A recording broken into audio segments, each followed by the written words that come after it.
So welcome to our channel broken course. तो आज के इस वीडियो में हम लोअर पीसीएस मेंस 2016 के जनरल स्टडीज के पेपर को एनालाइज करने वाले हैं। लोअर पीसीएस में जनरल स्टडीज का पेपर इसलिए इंपॉर्टेंट है, तो पेपर 1 में जो मेन फोकस करनी है वो ऐसे और लेटर राइटिंग में करनी है, but in paper 2 for general studies आपको पूरे पेपर की प्रिपरेशन करनी है।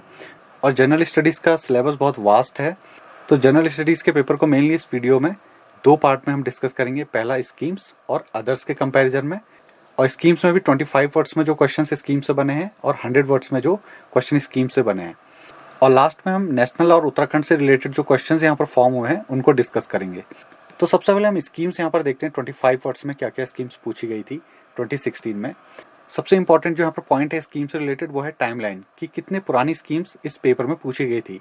तो 2022 में होने वाले लोअर पीसीएस मेंस के पेपर में कितनी पुरानी स्कीम्स पूछी जा सकती हैं, ये भी हम इस वीडियो में देखेंगे। तो यहाँ पर 3 कैटेगरी हैं, schemes 25 words, schemes 100 words and others. तो सबसे पहले हम देखते हैं स्कीम्स 25 वर्ड्स। तो जैसा कि आपको पता है कि यहाँ पर 25 वर्ड्स वाले जो क्वेश्चंस बने थे, तो वहाँ पर एक क्वेश्चन में 4 स्कीम्स पूछी गई थी या फिर कोई भी 4 टॉपिक पूछे गए थे। तो सबसे पहले हम देखते हैं मृदा स्वास्थ्य कार्ड योजना जो 2015 की स्कीम है, कृषि क्लिनिक 2002 की स्कीम है, किसान कॉल सेंटर 2004 की स्कीम है, नीली क्रांति ब्लू रेवोल्यूशन। तो भारत में नीली क्रांति की शुरुआत 1985 में हुई थी और ये 7th 5 ईयर प्लान का पार्ट था। तो नीली क्रांति और ब्लू रेवोल्यूशन ये सबसे पहले चाइना में स्टार्ट हुआ था, और हाल ही में अभी प्रधानमंत्री ने ब्लू रेवोल्यूशन से रिलेटेड एक स्कीम लॉन्च की थी, प्रधानमंत्री मत्स्य संपदा योजना, जिसे ब्लू रेवोल्यूशन 2.0 भी कहा जाता है। नेक्स्ट यहाँ पर स्कीम है महिला वैज्ञानिक योजना 2002-2003 की स्कीम है। नाभिकीय कृषि 2013 का ये टॉपिक है। नाभिकीय औषधि 1963। तो नाभिकीय औषधि की अगर बात करें इंडिया में, तो सबसे पहले डॉक्टर होमी जहांगीर भाभा, जिन्हें father of Indian nuclear programme भी कहा जाता है, उन्होंने सबसे पहला सेंटर खोला था रेडिएशन थेरेपी के लिए 1963 में। तो वैसे ही मानसून मिशन है 2012 में ये स्टार्ट हुआ था। जननी सुरक्षा योजना 2005, जननी शिशु सुरक्षा कार्यक्रम 2011, राष्ट्रीय बाल स्वास्थ्य कार्यक्रम 2013, आशा 2005। तो ये सारी स्कीम्स जो है यहाँ पर काफ़ी पुरानी है, और यहाँ पर कुछ लेटेस्ट स्कीम्स से 25 वर्ड्स में क्वेश्चन पूछे गए नेशनल सिलेबस से। जैसे प्रधानमंत्री मुद्रा योजना 2015 की स्कीम है, अटल पेंशन योजना 2015, प्रधानमंत्री जीवन ज्योति बीमा योजना 2015, आम आदमी बीमा योजना 2007। अगर आप यहाँ पर टाइमलाइन देखेंगे तो ये पेपर लगभग 2016 या 2017 के आसपास हुआ होगा। तो अगर वहाँ से अगर टाइम ड्यूरेशन देखी जाए तो सबसे पुरानी स्कीम्स जो यहाँ पर पूछी गई है वो 2002, 2004, 2003, 2005, इनसे लगभग 2002 के आसपास। तो यहाँ पर 15 ईयर्स ओल्ड स्कीम्स भी पूछी गई हैं, लेकिन उनका नंबर यहाँ पर बहुत कम है। But every single number will play very important role in selection और रिजेक्शन। तो यहाँ पर 15 साल पुरानी स्कीम्स भी इंपॉर्टेंट है। अगर 25 वर्ड्स वाले स्कीम्स में क्वेश्चंस की बात करें तो यहाँ से टोटल 16 स्कीम्स पूछी गई हैं।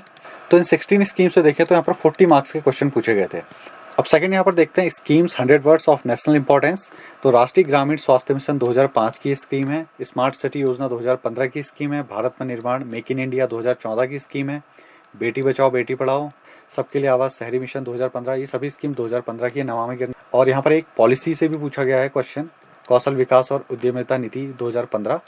तो अगर पॉलिसी की बात करें कि इस समय कौन कौन सी पॉलिसी इंपॉर्टेंट है, तो जैसे नेशनल एजुकेशन पॉलिसी है, जीएसटी है, इसके अलावा भी और जो पॉलिसीज हैं तो वो 100 वर्ड्स वाले क्वेश्चंस के लिए इंपॉर्टेंट हैं। तो ऐसी पॉलिसीज 2022 में होने वाले पेपर में पूछी जा सकती हैं। तो अगर 100 वर्ड्स वाली स्कीम्स की बात करें तो यहाँ पर टोटल 5 स्कीम्स पूछी गई हैं 2014 और 15 से रिलेटेड, जो कि लेटेस्ट थी उस टाइम पे, और सिर्फ एक स्कीम पूछी गई है 2005 से। और यहाँ पर अगर हम टोटल मार्क्स काउंट करें तो ये सारी स्कीम्स 10-10 मार्क्स की हैं। तो यहाँ पर टोटल 7 स्कीम्स हैं जो 70 मार्क्स की होती हैं। अब अदर्स की बात करें तो अदर्स में काफ़ी वाइड सिलेबस है। जैसे कि पहला ही क्वेश्चन है कि भारत के नागरिकों के मूल कर्तव्यों का उल्लेख। तो यहाँ पर फंडामेंटल ड्यूटीज से क्वेश्चन बना था, और ये क्वेश्चन है कॉन्स्टिट्यूशन का।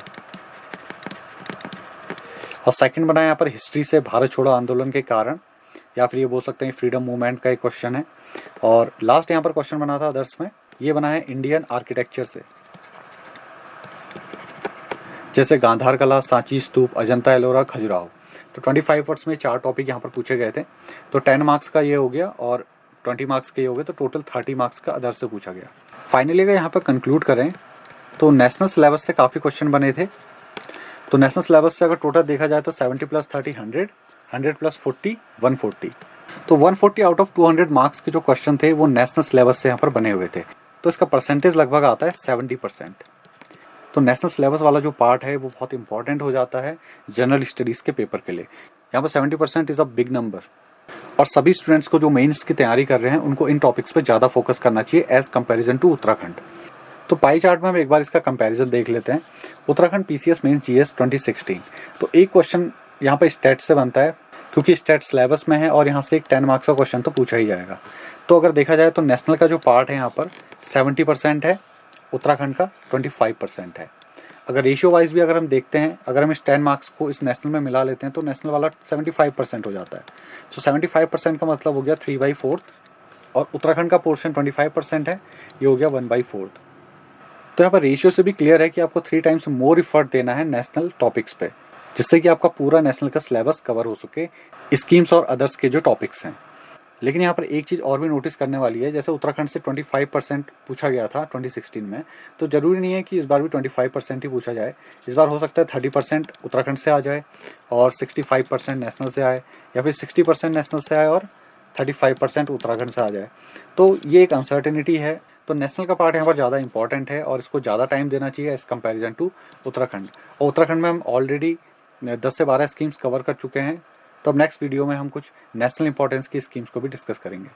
तो इस वीडियो को एंड करने से पहले हम एक बार उत्तराखंड की भी कुछ स्कीम्स देख लेते हैं। तो 2016 में 25 वर्ड से स्कीम्स में कोई भी क्वेश्चन नहीं पूछा गया था। तो 100 वर्ड्स में एक क्वेश्चन आया था उत्तराखंड में मुख्यमंत्री स्वास्थ्य बीमा योजना, जो कि लेटेस्ट थी, 2015 की स्कीम थी। और अदर्स से यहाँ पर काफ़ी क्वेश्चन बने थे, जैसा उत्तराखंड के राष्ट्रीय अभ्यारण्यों का विवरण, ये 100 वर्ड्स का क्वेश्चन बना था। इंपॉर्टेंस ऑफ दीज प्लेसेस, तो प्लेसेस यहाँ पर बहुत इंपॉर्टेंट हैं। कालसी, हेमकुंड साहिब, कलियर शरीफ, देवप्रयाग, तो यहाँ पर श्रीनगर है और अल्मोड़ा है। तो प्लेसेस यहाँ पर इंपॉर्टेंट हैं। दूसरा, नोटेबल पर्सन्स, सुंदरलाल बहुगुणा, सीरियल रैफियल, ब्रजमोहन नेगी, टिग्मांशु धूलिया, तो इनके बारे में पूछा गया था 2016 में। और मेले से रिलेटेड क्वेश्चन थे, देवी दुर्गा का मेला, पूर्णागिरी मेला, झंडा मेला, गौचर मेला। तो ये सारे टॉपिक्स आप सिलेबस के अकॉर्डिंग कवर कर सकते हैं, क्योंकि इनका जो पार्ट है वो बहुत वाइड है। और ये जरूरी नहीं है कि 25 वर्ड्स में स्कीम्स नहीं पूछी गई थी 2016 में, तो 2022 में भी नहीं पूछी जाएंगी। और इसकी पूरी पॉसिबिलिटी है कि नेशनल इंपॉर्टेंस के कुछ क्वेश्चन को हटा करके, या फिर यहाँ से स्कीम्स को हटा करके, या अदर्स में से कोई किसी क्वेश्चन को हटा करके 25 वर्ड्स वाली स्कीम्स पूछी जा सकती हैं।